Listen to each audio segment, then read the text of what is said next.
အားလုံးပဲမင်္ဂလာပါเนาะဒီနေ့မြန်တို့ကလေဒီစာအုပ်ကိုဖတ်ရင်းနဲ့ပေါ့เนาะဒီမှာစိတ်ဝင်စားစရာတစ်ခုတွေ့ရပေါ့ဘာပြောထားလဲဆိုတော့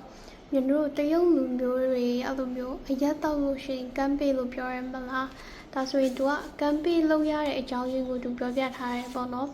why you should never refuse a toast ဆိုရင်ခွက်အချင်းချင်းတိုက်ကြရဲကွာအဲ့လိုမျိုးခွက်တိုက်တာကိုမငြင်းရဘူးတဲ့ဘာလို့လဲဆိုတော့ the culture of toasting is very important in China တရုတ်ပြည်မှာအဲ့လိုမျိုးခွက်တိုက်တာကအရန်ကိုပဲအရေးကြီးရပေါ့နော် traditionally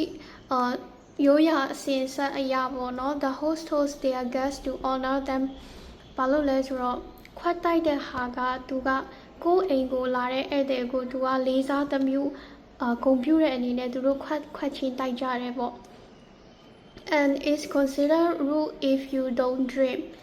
ပြီးတော့မြန်တို့အဲ့ဒီခွက်ချင်းချင်းတိုက်ပြီးတော့မှသူတိုက်တဲ့အရက်ကိုမတောက်လို့ရှိရင်လည်းပဲသူတို့ကိုရိုင်းပြရကြတယ်ပေါ့နော်ဒါဆိုရင်တရုတ်ပြည်တွေတရုတ်လူမျိုးနဲ့တွေ့တဲ့အခါမှာဆိုရင်ကမ်ပိန်းလုပ်ရမယ်ခွက်ချင်းချင်းတိုက်ရမယ်ပြီးကြလို့ရှိရင်သူတို့တိုက်တဲ့အရက်ကိုလည်းတောက်ရမယ်မတောက်ဘူးဆိုလို့ရှိရင်ဒါသူတို့အပေါ်ရိုင်းပြရကြတယ်ပေါ့နော်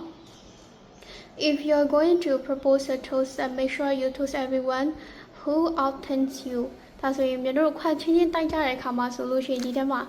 ဒီဝိုင်းထဲမှာ9ယောက်ရှိတယ်ဆိုပါစို့ဒီ9ယောက်လုံးနဲ့ခွက်ချင်းတိုက်ရမယ်လို့သူပြောတာပေါ့နော် You can do 2 or 3 at once if you want to avoid headache the next morning. ဒါဆိုလို့ရှိရင်နောက်တနေ့မနက်မှာရက်တောက်တာများပြီးတော့ခေါင်းကောက်တာတွေဖြစ်မှာဆိုလို့ရှိရင်တော့နှစ်ခါဒါမှမဟုတ်3ခါလောက်လုပ်လို့ရတယ်ပေါ့နော်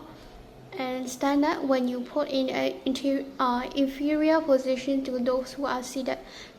မြန်တို့ခွက်တိုက်မဲ့လူကထိုင်နေမယ်ဆိုလို့ရှိရင်တဲ့မြန်တို့ထလာရမယ်ပေါ့နော်ခွက်တိုက်မဲ့လူကကိုကဥမာထိုင်နေတယ်ကိုကသူတို့တွေကမ်ပိန်းလုပ်တဲ့ခါမှာသူတို့တွေကမတက်ရက်နေတယ်ကိုကထိုင်နေတာဆိုရင်ကိုကလည်းထပြီးတော့မှကမ်ပိန်းလုပ်ရမယ်နော်Picture the other may remain seated and drink or do the same as you ကိုထိုင်နေတဲ့လူတွေကကြတော့ထိုင်နေအတိုင်းပဲရှိနေရမယ်ကိုကသွားပြီးတော့ကမ်ပိန်းလုပ်မှာမလားဒါဆိုရင်ကိုကတော့ထပြီးတော့သွားပြီးတော့လူကြီးတူမတွေကိုသူတို့ထိုင်နေပါစေကိုကတော့ထပြီးတော့ကမ်ပိန်းသွားလုပ်ရမယ်ပေါ့ If clinking glasses ကိုမျိုးတို့ဖန်ခွက်တွေနဲ့တော့မတိုက်မယ်ဆိုလို့ရှိရင်ကွာခွက်တိုက်မယ်ဆို cling အဲ့လိုအတန်လေးမိတယ်မလားအဲ့ဒါဆိုလို့ရှိရင် make sure your glass is lower than the other person's ဒါဆိုရင်တခြားလူရဲ့ခွက်ချင်းရဒီမှာချားလူရဲ့ခွက်ကဒီမှာကိုယ့်ရဲ့ခွက်ကဒီမှာဆိုရင်ကိုယ့်ရဲ့ခွက်ကိုနည်းနည်းလေးနှိပ်ထားရမယ်ပေါ့နော်သူပြောချင်တဲ့တော့ကိုယ့်ရဲ့ခွက်ကိုနည်းနည်းလေးနှိပ်ထားရမယ်တဲ့ and this show respect အဲ့လိုလုပ်တာကကိုယ့်ရဲ့လေးစားသမှုကိုပြရတယ်ပေါ့နော် the original toast was campaign ပေါ့နော် campaign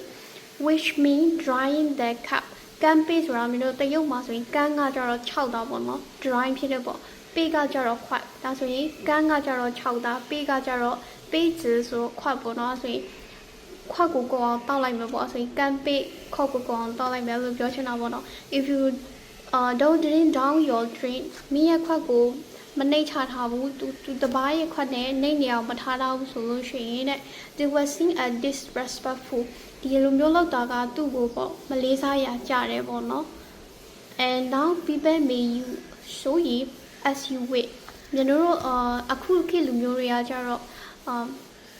အဲ့လိုပဲကမ်ပိန်းလို့မပြောတော့ဘဲနဲ့ sweet လို့ပြောရပေါ့နော်ဒါဆိုရင် မင်းသဘောဆန္ဒအတိုင်းမှာပဲတဲ့ as you wait ဒါဆိုရင်ကျွန်တော်တို့တရုတ်လူမျိုးတွေအဲ့လိုမျိုးအရက်တောက်တဲ့ခါမှာကမ်ပိန်းဘာလို့ပြောလဲဆိုတာကိုသိပြီးလို့ရှိရင်နော်